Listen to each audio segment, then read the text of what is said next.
The views expressed on Skeptically Speaking are not necessarily the views of this station, its affiliates, sponsors, or advertisers. Bring it on, the skeptics await your letter. Your call, tweet, homing, pigeon, whatever. Desiree Shell gonna raise a little hell, metaphorically that is. Cause we're skeptically speaking. Hello and welcome to Skeptically Speaking. This is Desiree Shell, and today we'll be talking about the Canadian government's relationship to science. Spoiler alert, it's pretty bad. You will probably be depressed. And we're sorry. But after that, we'll be interviewing Chris MacDonald for a brief primer on critical thinking, so that you'll know what to watch for when you read those science news articles in the paper. Although government scientists aren't really allowed to talk to media anymore. So, enjoy. I'm here with John Dupuis, who is a science librarian at York University in Toronto. He's also the blogger behind Confessions of a Science Librarian, where his main interests lately are open access and the state of science in Canada. And he is sincerely hoping that one day those two passions will intersect. Great to have you here, John. Well, thanks. It's great to be here. So you wrote a post which was horribly depressing recently called The Canadian War on Science, a long, unexaggerated, devastating chronological indictment. And those are your words, not mine. If that title isn't self-explanatory enough for anyone, what's the post about? What I've been doing for the last bunch of years is kind of watching the science scene in Canada. And just watching how things change, watching how things evolve. And certainly I think over the last bunch of years since the current Conservative government came into power, I think there's been a steady, I guess I use the word war because it's kind of fun to use a provocative word, but there's been a steady assault on the kind of work that science people do, and the kind of work that librarians do, the kind of work that statisticians do. I like to kind of phrase it more broadly as a war on evidence. And so what I've been doing is I've been kind of tracking that war on evidence. And so every once in a while on my blog, I'll say, okay, here's something that happened. Here's somebody wrote a report about the federal government muzzling scientists that do environmental work. And so that's what I've been doing. I've been chronicling those. And my impression, I guess, through the first half of 2013 was that somehow this kind of drip drop I'd been seeing over the course of the last number of years had seemed to kind of radically accelerate.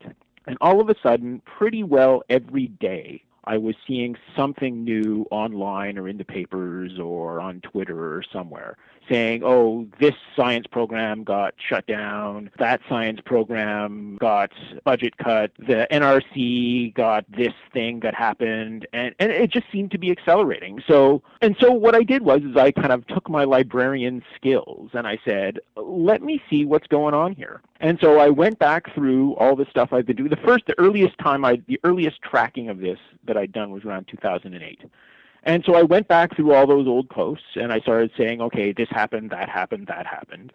And I started looking through a bunch of other things I'd saved, and this was over the course of about 2 months. And the list was pretty impressive. I had about 70 things on my initial cut of the list, and 70 different program cuts or whatever. And so I assembled them all into this chronological post, item by item. And I've done this with a bunch of other things that had happened, either things at Library and Archives Canada or when Aaron Swartz committed suicide, where I'll bring together a bunch of posts around an issue and present them chronologically.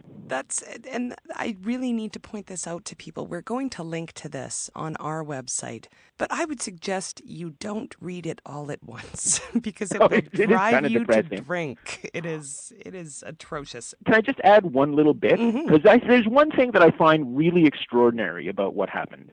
After I posted that first cut of around 70, well, I tweeted the link and whatever, and it sort of went a little viral, at least for me. I've gotten close to 40,000 page views, which is actually pretty darn amazing for me. And I don't know if you check the post today, you'd see there's 114 comments. Now, a good chunk of those comments are suggesting things that I missed. I got emails, I got tweets, comments, all kinds. People, the floodgates opened. And well, a lot of the things that people suggested were duplicates of things that I'd already found. But I added another 30 or so to the list. So now it's about 100. So essentially what happened was the second cut at this post got crowdsourced. And all of Canada, well, a small chunk of Canada, helped me make this list bigger. And in fact, I've got probably another 10 or so for a third cut at the list. And so it's keeping on. It's pretty astounding. Well, I'm glad that there's something good that has come out of this. Well, let's go through some examples. Sure. Okay, so January 2008, let's start right at the beginning. The Office of the National Science Advisor was phased out. So what happened there? The science advisor at that point was someone named Arthur Carty, who was a very respected person in the science world. He'd been appointed by Paul Martin. And so what the science advisor did was essentially advise the government on science matters. And it was kind of an interesting position. It was a link between policymakers and researchers. So through the science advisor, I guess the research community of the country could influence, advise, whatever, the government. And it's hard to know how useful or influential that had been in the past, right? Sometimes it's hard to judge those things. But the fact that you would have someone like this, I think, tells you that yes, the government is at least willing to listen. And so the Conservatives, in January 2008, that would have been one of the first things that I found that they'd done. I think it was pretty telling when they phased out that office. He retired and he wasn't replaced. Well, what kind of impact did it have? It's hard to say. It's hard to say because we don't know what he would have advised the government to do differently now, and we don't know whether or not the government would have listened to him anyways. I think it's telling that they ended the position, because once you end a position like that, then you're basically saying that you don't think that there's any advice worth hearing from this science community. What's the impact? Hard to say. You would have to imagine that a lot of the things that we're going to go through that have happened in the last bunch of years, that whoever that national science advisor would have said, don't do that. March 2010. Information restrictions brought in by government severely restricted the media's access to government researchers. Explain that. That's kind of an interesting one. And one of the threads that runs through the whole list is controlling public access to the science that's done by government researchers. Actually, if people want to check the Democracy Watch website, and that's the link. There's a link on the list that has a very large list, 130 something pages of incidents where government scientists were effectively muzzled. And so the thing that this is around, and this has mostly affected people that do environmental research, climate change and that sort of thing. Interview requests that scientists get have to be first cleared through the Prime Minister's office or a media office or something like that. And so what this means is, if you want to, if you want to talk to somebody in Environment Canada about climate change, you have to ask the government first. You have to ask some political flunky whether or not you can talk to that scientist. And so that creates this huge barrier between, I'm sure you would love to be able to interview Canadian government scientists. Yes, please. Yes, please, for sure. The more the merrier. But again, if you wanted to interview somebody at Environment Canada, you would have to go through the government. I mean, literally, there have been cases where Canadian government scientists have been followed around by political flunkies at conferences. So it's kind of crazy. And this has been since around 2007 that this has been happening. And it's at that point that the government started requiring the federal scientists to seek permission before giving interviews. Or again, if an interview request comes in, it's got to go through the government. Peter Kent, right, the Minister of the Environment, has publicly declared that he thinks this is a good idea, and that in fact he has said that he thinks scientists prefer it this way. Well, but did they? No. I know, you're almost speechless, right? I have a feeling I'm going to spend the entire interview sighing in a very exasperated way. I'm wondering though now, what was their reasoning? What was their stated reasoning for doing this? I'm sure they had something else, but besides the scientists want it that way. I think the stated reason is around making sure that the scientists stick to the science as opposed to start wandering into the areas of public policy. Right. No one ever worried about that before. Scientists tend not to go off on about public policy anyways, right? I think that's the stated reason, but I don't, who knows? We know what the reason is, but they're not going to say we don't particularly believe in climate change, so we don't want our scientists to talk about it. That's why I said stated reason, as opposed to the one that I was assuming it was. You're listening to Skeptically Speaking, and I'm talking to science librarian John Dupuis about the Canadian War on Science. All right, skip ahead a little bit to June 2010. Statistics Canada discontinues the mandatory long-form census. So maybe start with why is the census important from a science perspective? Well, again, I think this goes to, again, that kind of war on evidence. One of the things that I did in my list was I actually stuck pretty close to science. I didn't like, for example, I didn't even mention a lot of the things explicitly on my list about Library and Archives Canada because it's not really science. But I felt I had to put the Statistics Canada in there. Well, first of all, the discipline of statistics is a scientific, generally considered kind of a science-y kind of discipline, like most pure math fields are. Mm. Pure applied math fields. So the work is done by science people. What they generate is effectively social science information. Why did I include it? Because, again, like I said, I think the people that do the work are science people, as opposed to, again, generating the social science data. I think it's also, perhaps of all the things that the Conservative government have done, I think it's the most evocative of the mindset. Because really, when you think about it, who uses the StatsCan data? It's largely businesses. So this is, because let's say you want to open up a shop in the neighborhood, right? You want to know, okay, I'm opening a shop and the kind of thing I'm going to sell appeals to a certain demographic. Well, you want to know about that demographic in your neighborhood. And in fact, that kind of information is the information that was most damaged by discontinuing the mandatory long-form census.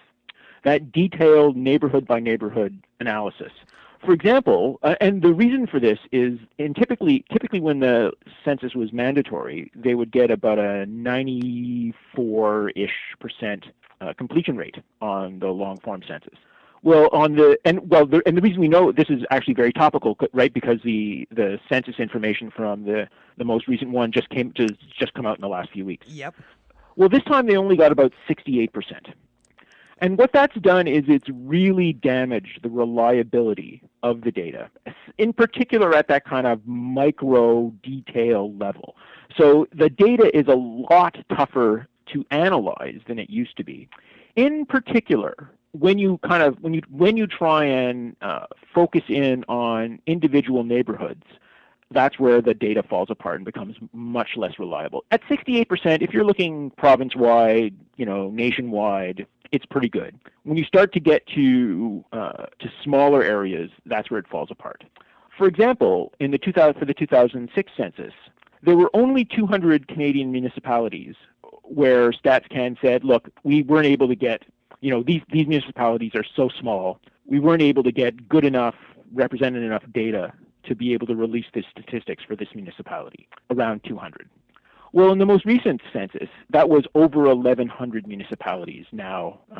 And so these are all going to be small municipalities, probably with less than 25,000 people. But still, right, you might want to open up your restaurant in a small town, right? And so all of a sudden, you don't have that demographic data. And that's because, and the even worse part about this, and again, right, this is, the statistical analyses, like I said, are mathematical, they are scientific. One of the worst parts about this is when the long-form census was made non-mandatory, the people that were most likely not to fill it out were mostly marginalized groups like low income. And so all of a sudden we have our data on people that we would like our social services to be able to serve better. All of a sudden, the data is worse. That's one thing I was wondering about, because I remember when they did remove the long-form census, a lot of nonprofit groups were talking about how their funding was highly dependent on those numbers. Oh, absolutely, absolutely. It's a tragedy what happened. And every year, every census that we, if we restore it and we do another 100 years, the fact that we missed 1 year is probably not going to be the end of the world. But every census we miss damages our ability to analyze historical trends. It's really just devastating. It's hard to underestimate the impact that this is going to have. And again, right, the advice that the government got from the head of Stats Can at the time when the change happened was Munir Sheikh, again a statistician, right, a science person. He said this is a terrible thing. He quit because it was such a terrible thing. He knew the damage that this was going to do to the social fabric of the country, and that's because, again, right, this lack of this attack on evidence. Okay, let's move on to the next horribly depressing thing. I'm never going to make it. I think we need a bunny rabbit break or something. Can we have like auditory kitten pictures or something? That's what we need. We need memes.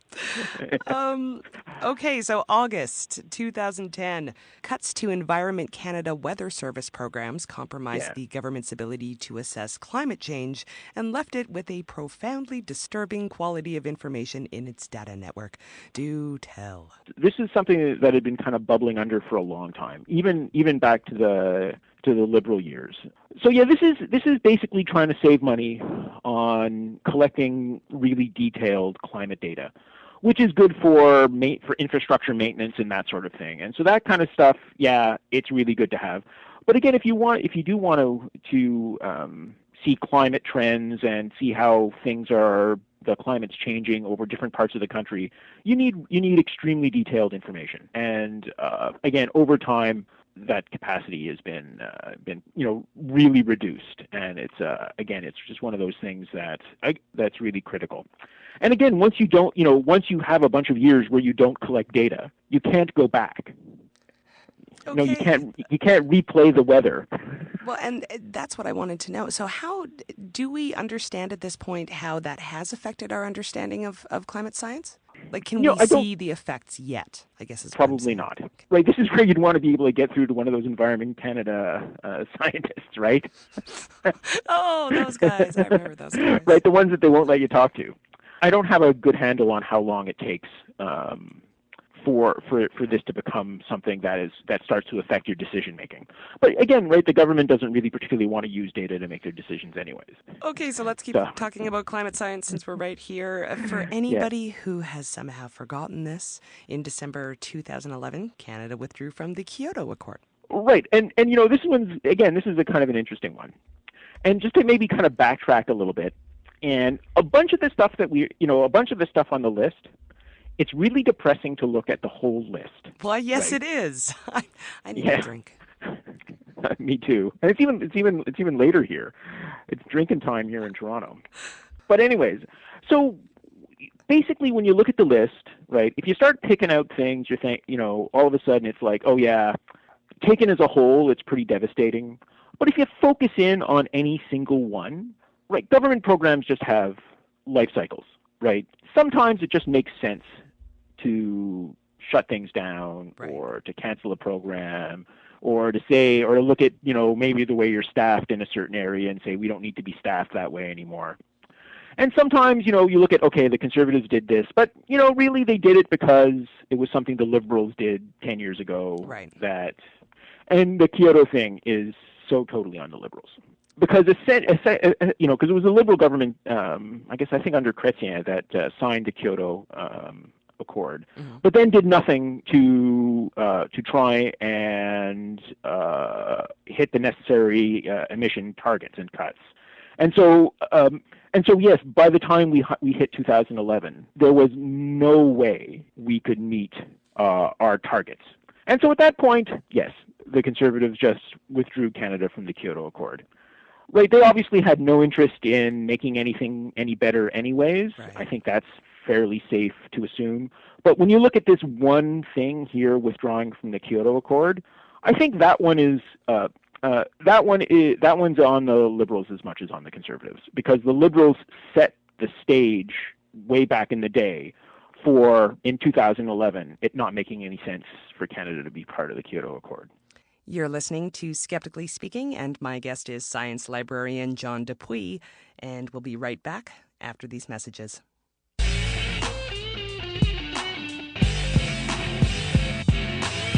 Skeptically Speaking is rebroadcast on a number of fine radio stations.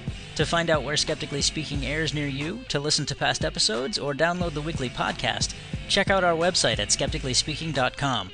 While you're there, follow the links to connect with us on our Facebook page, our Twitter feed, or to subscribe to the show in iTunes. And now, back to the show.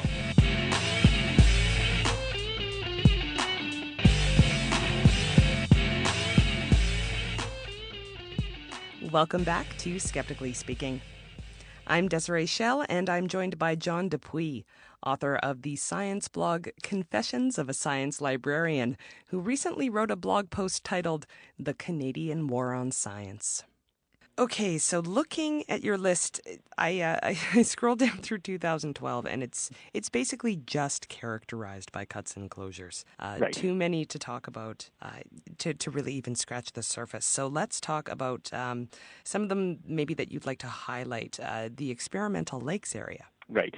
And 2012 is kind of interesting because, perhaps not coincidentally, it coincides rather nicely with the Conservative majority government. Right. Yeah. And it coincides, and a lot of the things that we see in the list in 2012, a lot of that is stuff that got buried in the big omnibus budget bills. Right. This was, again, this is one of those things where I have to thank the forensic crowdsourcers out there for helping me track down a lot of the citations for a lot of this stuff. So yeah, 2012, experimental lakes area, Northern Ontario near the Manitoba border. It's a set of lakes where what the scientists, and it's not actually that expensive a program to run. It's only, a few $1 million a year. So essentially what they do is they have all these lakes, and they'll run 10, 20, 30-year experiments on these lakes. They'll say, okay, if we add a couple bottles of mercury to this lake every year for 10 years, how much mercury is in at the end?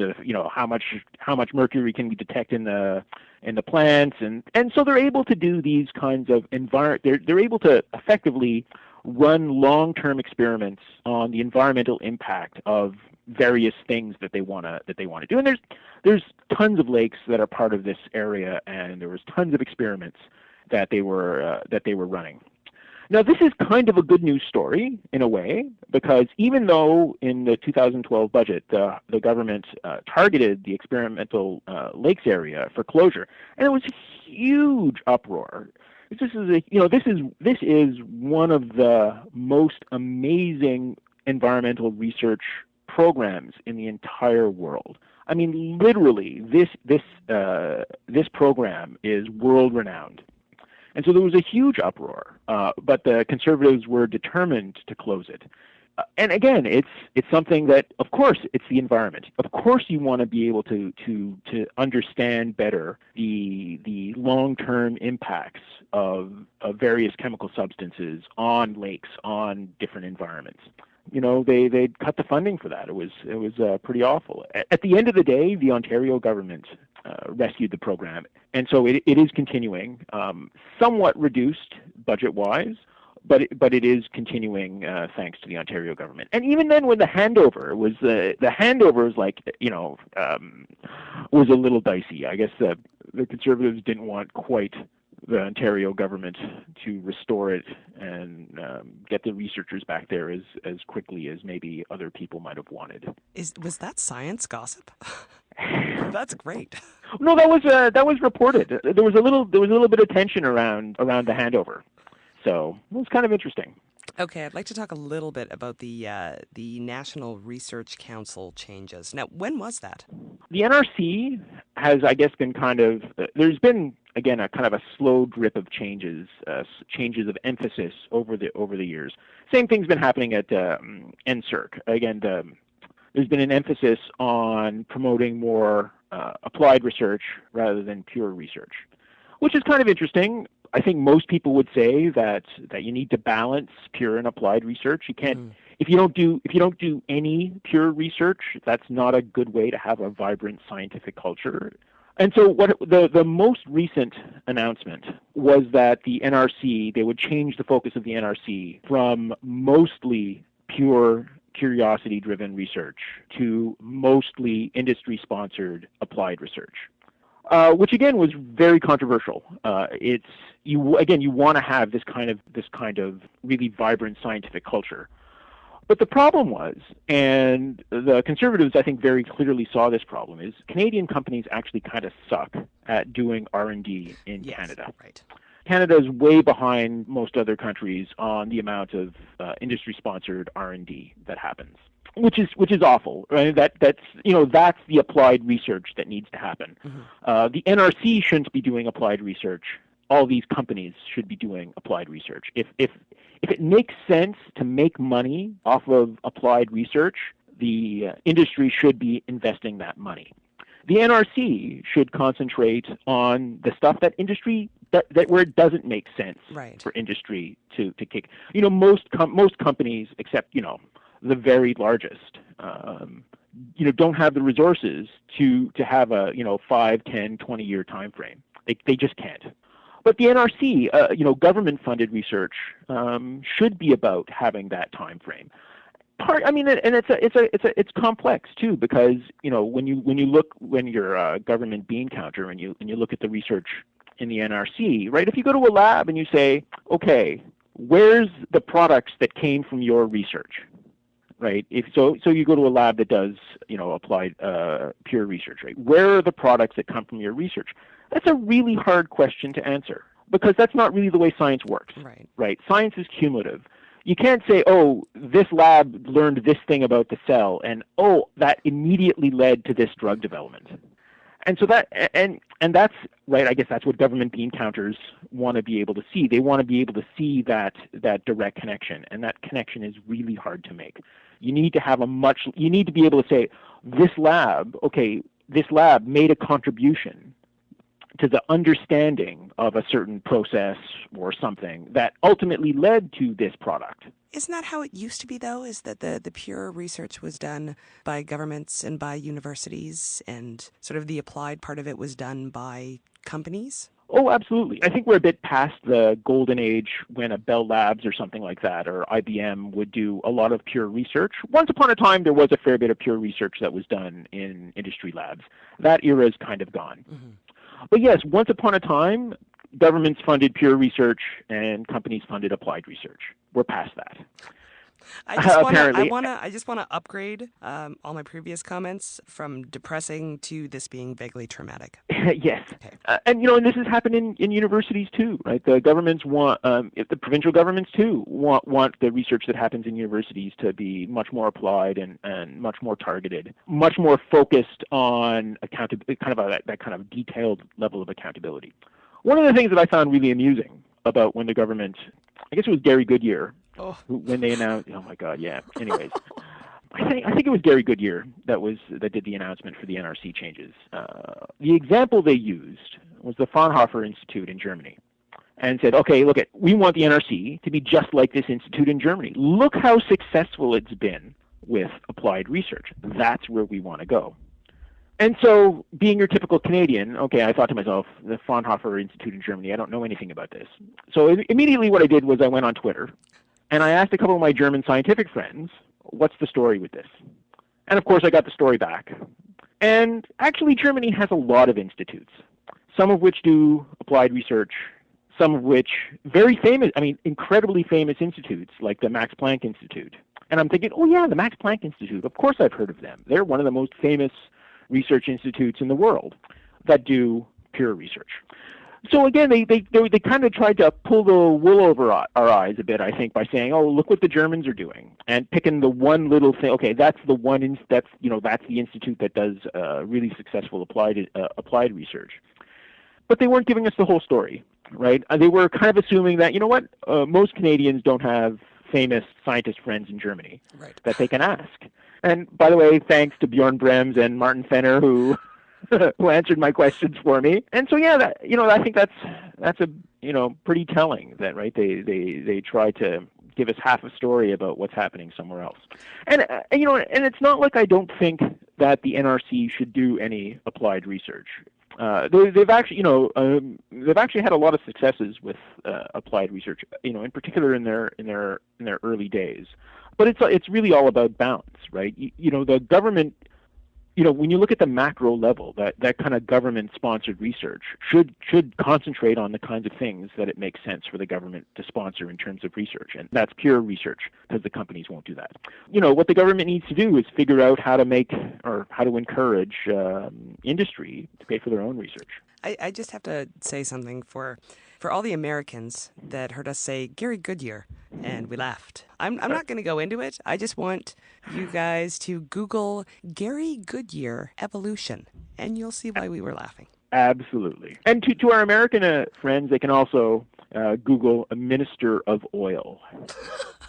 Oh, good times. Good times. That would be Joe Oliver. I really want you to point out the cuts around Librarian Archives of Canada, because that was atrocious. Oh yeah, because I so totally have to talk about this. Librarian Archives Canada. Well, Librarian Archives Canada is a heritage institution. There is this kind of a separate science library infrastructure in Canada, and which has also actually been completely devastated. The first one, the NRC used to actually have a science library called CISTI, the Canada Institute of Scientific and Technical Information, and that was actually the canary in the scientific coal mine. They were the first place that the Conservatives targeted, and a bunch of different libraries were closed over. I think again the most significant one was the Department of Fisheries and Oceans Library that was closed recently. I mean, literally, it's like a library full of unique information, stuff that just doesn't exist anywhere else. An amazing historical treasure in terms of scientific information about fisheries and oceans. And it's like, we just got to get rid of all these collections. They weren't going to, Library and Archives Canada couldn't take it. They're not allowed to take that kind of stuff anymore, I think. And so it was like, okay, if the employees just want to take the stuff home, go for it. I was for real.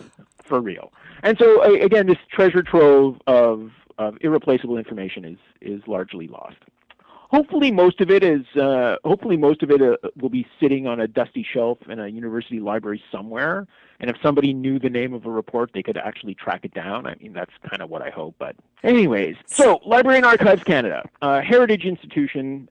In terms of the kind of war on evidence that I was talking about, I think the main impact here is on the kinds of research that, say, historians would do, and the kinds of materials that archivists would use. The most recent outrage, and again I'd like to thank the Bibliocracy blog, Myron Groover posted this a couple of days ago. There's this thing called Canadiana, which is a database of digitized heritage materials. And the Library and Archives Canada has had some really, really deep cuts over the last few years, letting go a lot of the frontline librarians, closing down a lot of really important programs like the National Archival Development Program, like the Canadian Council of Archives.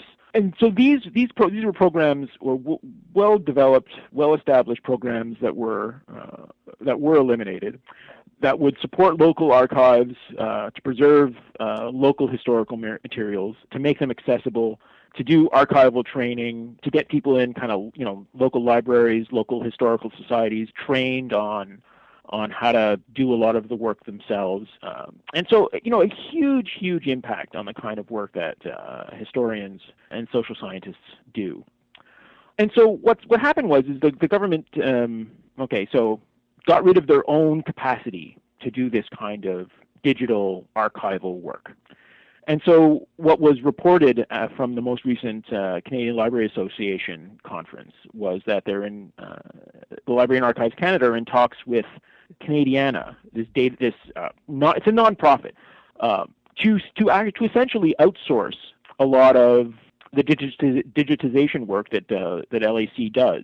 And then what they would do is, so in other words, the Canadian heritage materials that are part of the Library and Archives collection, digitizing that material will be outsourced to this other organization. And then what they're going to do is they're going to set up a paywall. So then Canadians will have to go back and pay to get access. Wonderful. But it's not even over. No. That's only the most recent outrage. I can't take any more, John. It's okay. You'll get off the phone and have a drink. I'll get off the phone and I'll have a drink. I'm 2 seconds away from going fetal. Okay, so... We were talking about muzzling before, right? Right. Now, that's happening in Library and Archives Canada as well. Library and Archives Canada has a dedicated group of professional librarians and archivists who have historically been incredibly active within librarian professional circles within Canada. I mean, so you go to a conference, there'll be people from LAC there, and they'll be presenting, they'll be talking, they'll be doing the good work of spreading the librarian message throughout the world. And so now they have a code of conduct. The employees at Library and Archives Canada have a code of conduct. Just like the scientists, if they want to contribute in professional conferences, go out and do teaching and other things, once again, these are high-risk activities, apparently, and they have to ask permission from their bosses to effectively contribute to the profession. They also have to. They also need to profess a duty of loyalty to the government. Are you not to Canada, right? But a duty of loyalty, and that's fairly common. That public employees do have kind of a duty of loyalty. But it's, usually you're not going to make it in neon letters in your code of conduct, right? So again, that's that strong emphasis on, okay, we want to know what you're going to say. We're going to want to know where you're going to say it. We're going to want to know who you're going to say it to, and you take your order. You have this loyalty to the government, so you have to listen to so you have to do what we tell you. You have to. So yeah, it was hugely controversial within the Canadian library and archivist communities, because again, it just goes against it goes against everything that we want to stand for, which is kind of sharing and collaboration. And so if you wanted to get an archivist to do a presentation to school kids, right, they got to ask for permission first. And this extends to the code of conduct, even extends to things that they would do in their personal lives. I think I'm ill. So looking at all this together, what does this all mean? Like about society, about science, about the government, about, I don't know, people's interest in evidence-based decision-making. What, you can go anywhere you'd like with that. I think it means that we're in a tough spot, right? I guess we are where the United States were, a year or two before Obama was elected.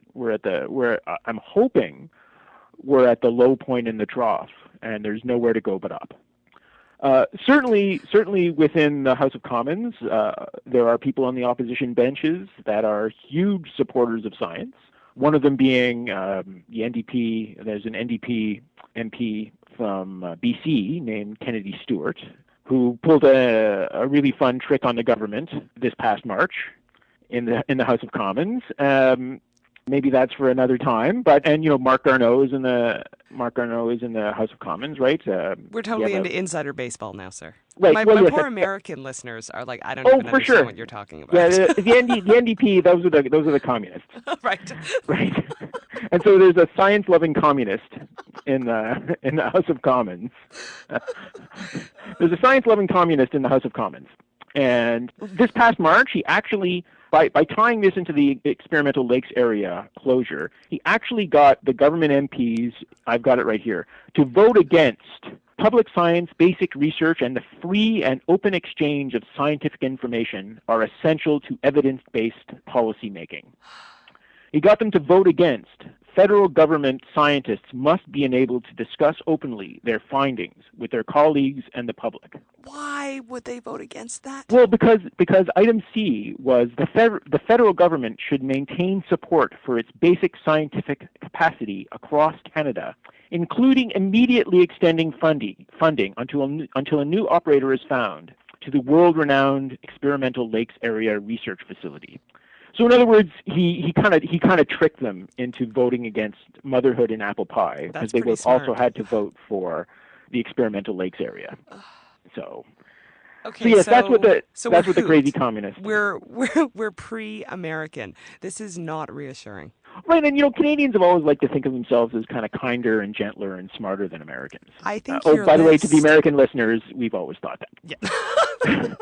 but, but this list proves that we are not very far off. Apparently people are people, and it doesn't matter where they live. John, I would like to say it was nice to have you here, but it was kinda nice to have you here. It was kind of nice to be here. You can find. Go ahead. What I'm hoping is, like I said, we're at the bottom of the trough, and I see hope.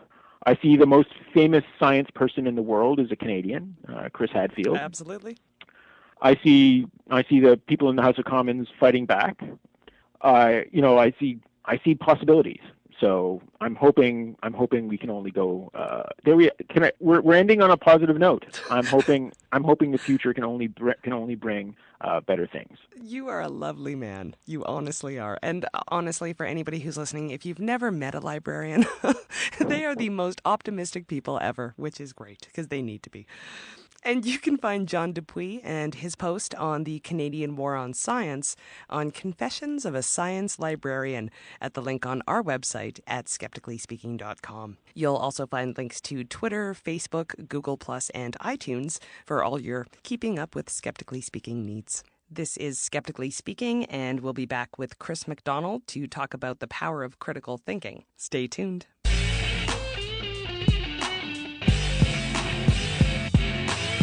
On the next episode of Skeptically Speaking, it's an hour on the evolution of language. Linguist, philosopher, author, and activist Noam Chomsky joins us to discuss the concept of universal grammar and the possibility of a human genetic capacity to create and use language. Terence Deacon, chair of anthropology at the University of California, Berkeley, talks about the structure of language and how some common features might be required to make language useful. And we'll speak to biologist Kon Slobodchikov, director of the Animal Language Institute, about his book Chasing Dr. Dolittle, Learning the Language of Animals.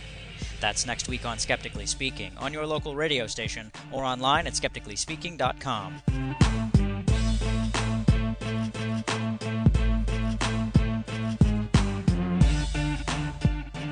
Welcome back to Skeptically Speaking. My next guest is Chris MacDonald, who teaches ethics and critical thinking at Ryerson University's Ted Rogers School of Management, where he's director of the Jim Pattison Ethical Leadership Program. A philosopher by training, he's published widely on a range of issues related to business ethics, healthcare ethics, and professional ethics. He's the co-author of the best-selling Canadian edition of a textbook called The Power of Critical Thinking, and the author of a popular blog about business ethics, the Business Ethics Blog, where he tries to apply fundamental critical thinking skills to ethical issues in the world of business. Chris, lovely to have you back on the show. Good to be here. So let's start with the basics. First of all, your textbook was not boring, and that is weird. Yeah, that's one of the positive bits of feedback we get on the textbook is that we try to keep it light. We try to keep it, we're serious about the subject matter, but we try to have fun with it. Well, let's start with the basics. What's the definition of critical thinking so that we're all on the same page?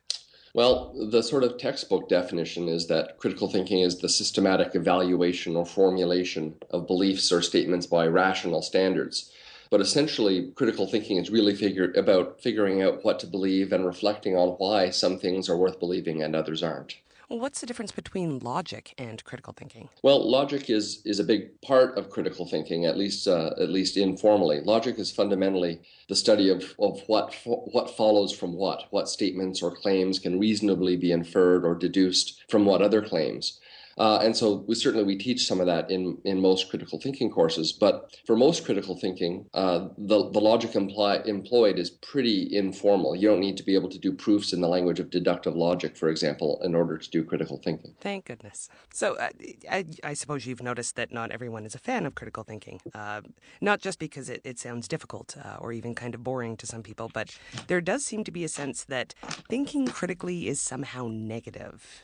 Yeah, there seem to be people out there who think that, anytime you want to raise a point that smells like critical thinking, you're somehow being negative. And I think there are, a couple of ways that people express that. sometimes people say, well, we all have our opinions, and I'm entitled to my own point of view. And that's, at some level, that's absolutely true. But of course, the fact that you're entitled to your point of view, as long as you're not bothering anyone else, that doesn't mean that I should adopt your point of view. And very often we're talking about public or semi-public debate, where the whole objective is to figure out what the best point of view to share is. The other thing that people sometimes argue or propose is that you shouldn't be so critical because it's good to be open-minded. You should keep an open mind. And of course, we all know that that's good only up to some point. There's always a point at which, you want to say, well, there are some things we're pretty sure of, and we want to think critically, not just have the open mind in the sense of allowing just any and everything into it. That would be pretty lethal. So then if you were going to sell critical thinking to somebody, what would you say to them? Why is it so important? It's important for a couple of reasons. One is that, one of the fundamental sort of human desires is we want the stuff in our heads to be true, right? We've got all this stuff in our heads and we want it to be true. And there's two ways for that to happen. One, in some cases, you can try and change the world to fit the stuff in your head. So, we want our hopes and dreams to come true, and it's great to work hard to try and achieve that.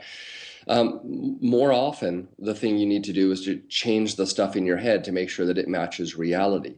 And that's kind of what critical thinking is about trying to figure out of all this, massive flood of information that comes into your brain every day, which bits are worth keeping and which aren't. And one of the ways we explain this in the textbook is we say it's about taking ownership. If you don't reflect on and endorse critically the stuff that's in your head, those beliefs, then they're in some sense not really yours. They're just stuff you've inherited. They're the equivalent of stuff you saw written on a bathroom wall somewhere. So if you're accepting things uncritically, you're just kind of chaff in the wind being blown this way and that, and it's kind of undignified. For practical purposes, the way I would explain it is that thinking critically to figure out what to believe is an absolutely crucial skill for making good decisions. And that's why I'm interested in teaching critical thinking at business schools, because business is all about making decisions, and we want people to make good ones rather than bad ones. So then what's the first step in thinking critically? Or maybe we should say effectively evaluating claims or arguments. Where do we start? Well, there's a couple of things to say. I think the simplest way, and the way that I find myself diving into critical thinking on a daily basis, is with one word, and it's the word really. And anytime someone, I find myself sitting a lot listening to other people present, do presentations or lectures, or I'm reading something, and at the end of a sentence I just say, really? Is that really true? And are you sure? Am I sure? How do we know that? Why do we believe that? Especially if someone started the sentence with surely. What's the support for that?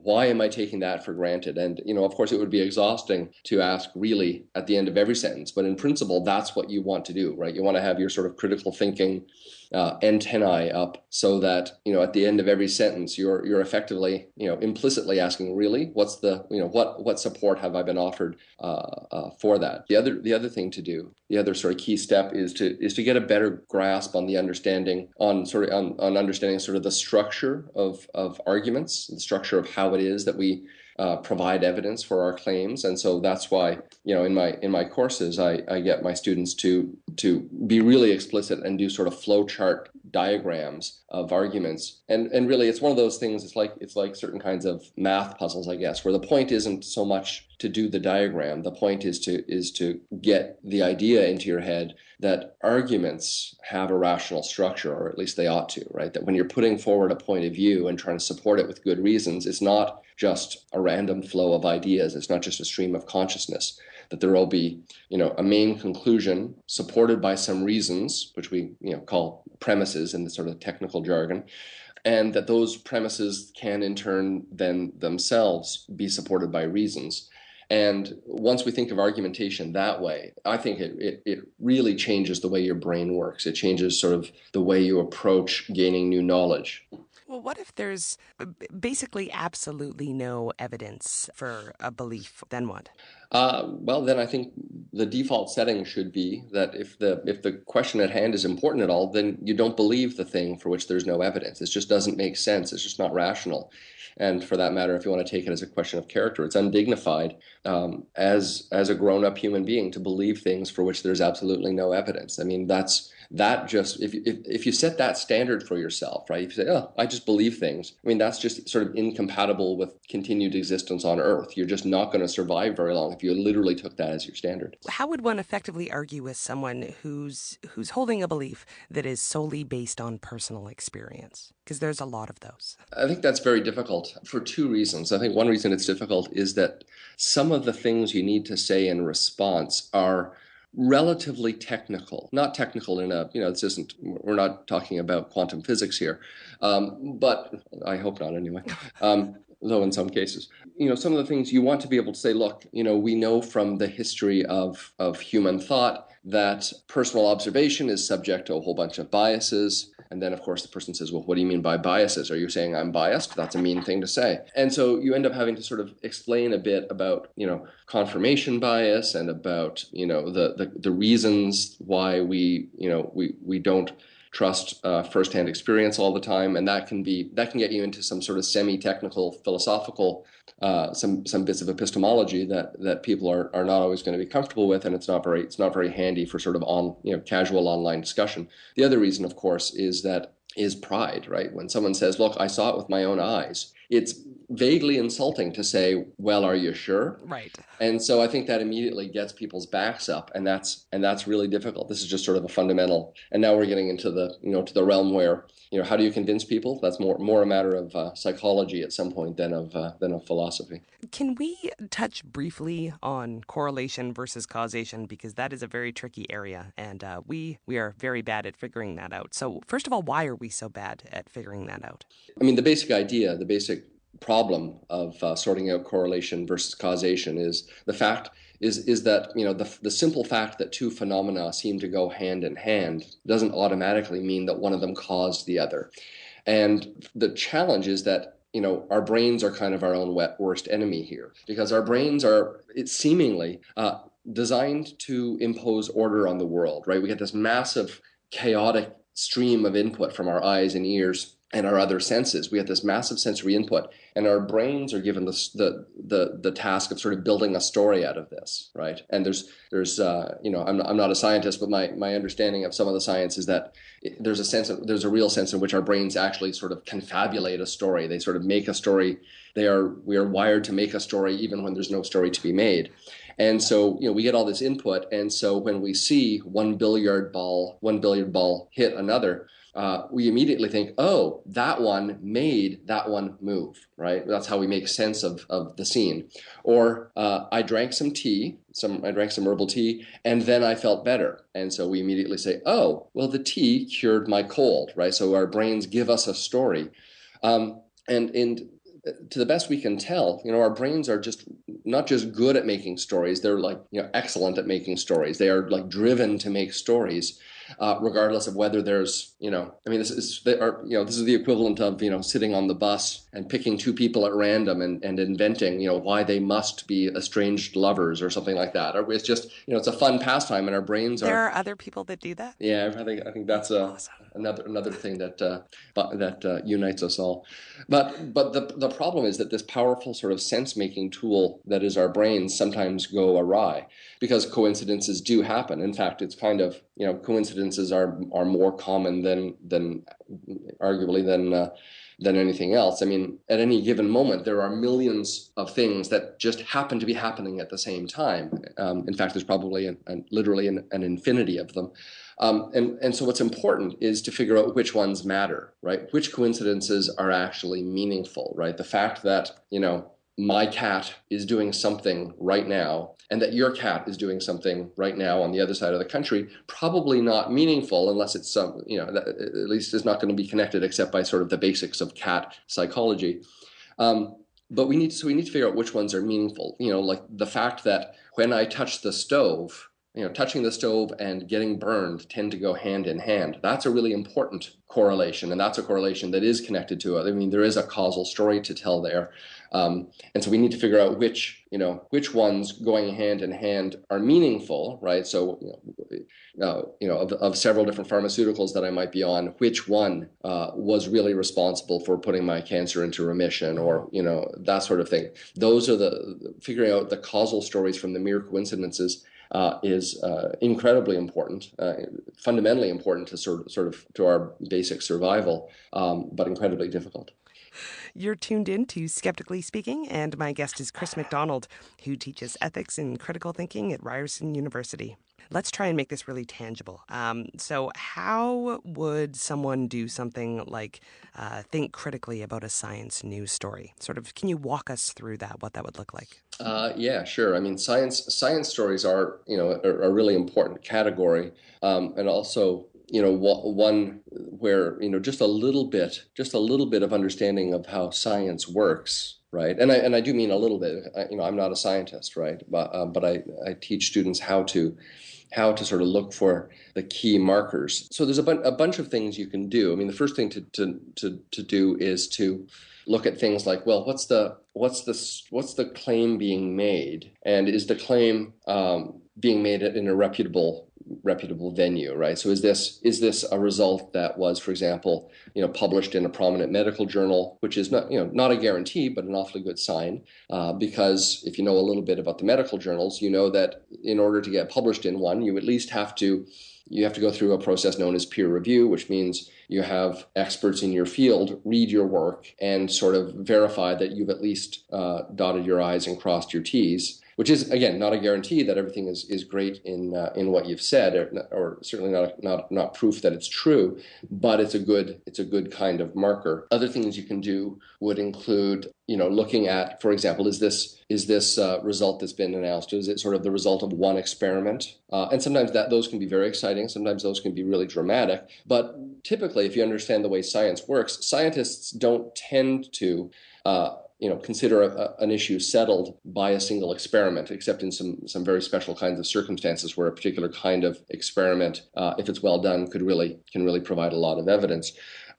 Generally, what you want to know about is repetition, right? So not just did someone demonstrate that this particular compound killed cancer cells in a petri dish, but has a string of experiments carried out by different people in different places demonstrated that this compound kills cancer in a petri dish. And even then, you want to make sure you recognize the difference between laboratory tests, right, sort of, or in vitro tests done in test tubes or in petri dishes in a laboratory, as opposed to things like studies that are done sort of in their natural setting. So in medical or biomedical cases, right, we'd want to know, for example, does this new result merely show that such and such kills cancer in a petri dish, or has it actually cured anyone, right? Has it actually been shown to be effective clinically? And that's an important difference. So I think knowing a little bit about how science works, that science is about careful forming a hypothesis, testing it carefully, and then repeating it, right? Repeating the process. Knowing, for example, that generally what science provides is little bits of evidence, little tiny bits of evidence, and that the scientific process is one that involves lots and lots and lots of those little bits of evidence until they build up and are at some point become nearly irresistible. Are you optimistic that a whole bunch of people are going to learn this real quick by any chance? No. Right. No. I mean, the science thing? No. I think we've got a long way to go on scientific literacy.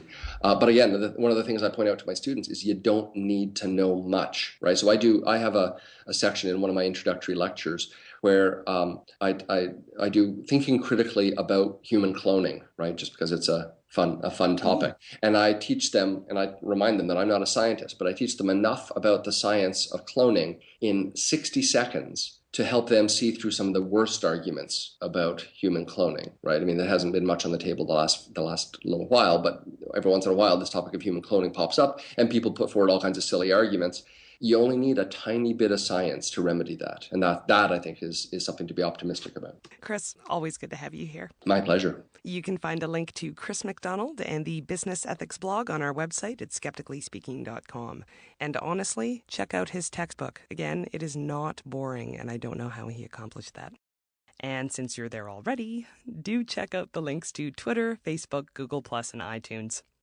Thanks for listening, and see you next time on Skeptically Speaking. Bring it on, the skeptics await your letter. Your call, tweet, homing, pigeon, whatever. Desiree Shell gonna raise a little hell, metaphorically that is. Cause we're skeptically speaking.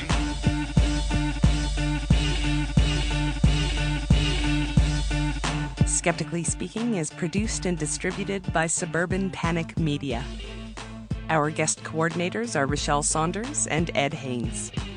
Our social media manager is Chelsea Butler. Helen Quivalon is our publications coordinator. Ryan Bromsgrove is our production manager and assistant editor. Josh Witten is our researcher.